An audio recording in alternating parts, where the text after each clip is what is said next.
Hi, welcome on YourPedia Education, and let me discuss with you.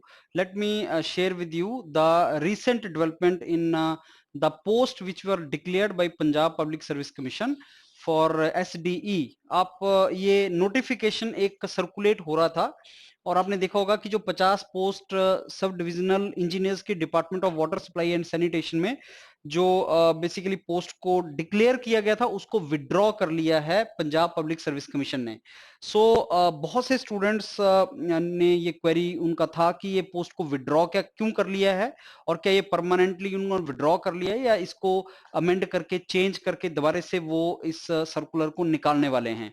तो हमने inquire किया उसके लिए, आई मीन डिपार्टमेंट से पूछा, जो अंदर जॉब कर रहे हैं, जो कुछ हायर लेवल पे हैं, लोगों से बात किया कि क्या रीजन है इसका सीट्स को विड्रॉ करने का। बिकॉज गवर्नमेंट कभी भी कोई नोटिफिकेशन निकालने के इमीडिएटली बाद उसको विड्रॉ नहीं करती। तो कई स्टूडेंट्स का स्पेकुलेशन था कि सर शायद सीट्स नहीं है या रिक्वायरमेंट नहीं है या आपका सिलेबस चेंज होना है। ये अलग अलग स्पेकुलेशन लोगों की थी। उसका सारे का एनालिसिस किया गया कि क्या वो रीजन है। तो देखो, सीट्स अगर नहीं होती तो पहले भी नहीं होती और गवर्नमेंट आपकी नहीं निकालती सीट, वो पहले से नहीं निकलती। तो उनको पता था कि इसकी रिक्वायरमेंट है और वो सीट्स को हमें निकालना है। और वैसे भी 1 साल इसका प्रोसेस, इंटरव्यू वगैरह का, ज्वाइनिंग वगैरह का प्रोसेस होता है एंड इलेक्शन ईयर है 2022। सो उसके लिए इन्होंने निकालना था, वो सीट्स आनी है।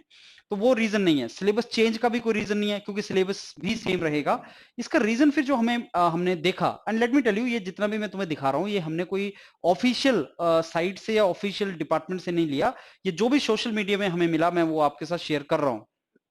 ओके, फिर उसका जो रीजन हम देखने लगे तो हमने और डिपार्टमेंट्स में भी देखा कि ऐसा क्या और किसी डिपार्टमेंट में भी हुआ है कि उन्होंने एडवर्टाइजमेंट निकाली और उसको फिर विड्रॉ कर लिया। तो एक मेडिकल डिपार्टमेंट पंजाब गवर्नमेंट में ही ऐसा हुआ था कि उन्होंने अभी रिसेंटली हुआ है वो कि सीट्स निकाली और उसका विड्रॉ कर लिया। और ये लास्ट वाला पॉइंट देखो, इसको मैं बड़ा करके तुम्हें दिखाता हूं इसका मीनिंग क्या है। लास्ट वाले पॉइंट में उन्होंने लिखा है कि विड्रॉ करने का जो रीजन है वो ये है पे स्केल। आप जानते हैं कि पे स्केल, पे कमीशन होता है, वो पे स्केल लगता है जॉब्स के लिए और वो जब जॉब एडवर्टाइज की जाती है तो उस जॉब में मेंशन किया जाता है कि कौन से पे स्केल में वो जॉब होगी। तो ये जो आपकी एडवर्टाइजमेंट निकली थी ये पुराने पे स्केल में थी, पंजाब में जो पुराना पे स्केल चल रहा था। और अब ये गवर्नमेंट नए पे स्केल, जो सेंट्रल गवर्नमेंट की पे स्केल है उसके हिसाब से पे स्केल पे रिक्रूटमेंट करना चाहती है।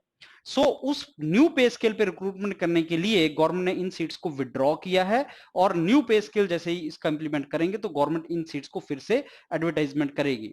अब क्वेश्चन ये आता है कि क्या जो सिलेबस इन्होंने डिक्लेयर किया है वो सेम है? आंसर हाँ, वो सेम है। नंबर ऑफ सीट्स सेम रहेंगी, वो सेम रहेंगे, डिफरेंस नहीं आएगा। तो क्या चेंज होगा? कुछ एडमिनिस्ट्रेटिव प्रोसीजर है जो चेंज करना है इन्होंने, कि हमें रिक्रूटमेंट जो करनी है तो कौन से पे स्केल के साथ करनी है और फिर ये दोबारा से एडवर्टाइजमेंट लेके आएंगे। तो क्या लगता है इसको कब ये एडवर्टाइजमेंट फिर से गवर्नमेंट लेके आएगी? इसका बताना डिफिकल्ट है। लेकिन अगर स्पेकुलेशन किया जाए और अगर एक्सपर्ट से पूछा जाए जैसे हमने पूछा, अब हमारे जो सोर्स जो ऑलरेडी डिपार्टमेंट के जो डिपार्टमेंट में जॉब कर रहे हैं, जो पीपीएससी में लोग हैं, उनसे हमने जब बात किया तो एज पर देम 2 से 3 महीने के अंदर ये आपका दोबारा से एडवर्टाइजमेंट आएगा क्योंकि उनको क्लैरिफिकेशन करने में 2 to 3 मंथ्स लगेगा। ये हमारा इंफॉर्मेशन अभी तक का है।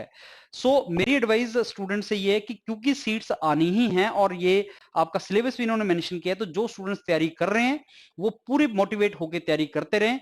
अगर इस स्टेज पे आपने तैयारी छोड़ा और कोई स्टूडेंट तैयारी करता रहा और 2-3 महीने का एज ले गया तो आप समझो डिफरेंस क्रिएट होगा।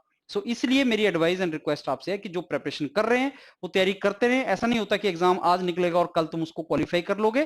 प्रिपरेशन लॉन्ग टर्म होती है। अच्छी बात यह है कि हमारे पास सिलेबस दे रखा है तो एटलीस्ट हमें पता है हमें क्या उसमें से रिवाइज करना है। प्रिपरेशन करते रहें।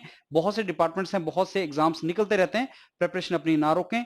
और आई एम होपफुल कि 2-3 मंथ्स के अंदर दोबारा से इसकी एडवर्टाइजमेंट आएगी एंड देन ये रिक्रूटमेंट प्रोसेस इनिशिएट करेंगे। Thanks a lot. जैसे और इन्फॉर्मेशन आती रहेगी मैं आपके साथ शेयर करता रहूंगा। Thank you.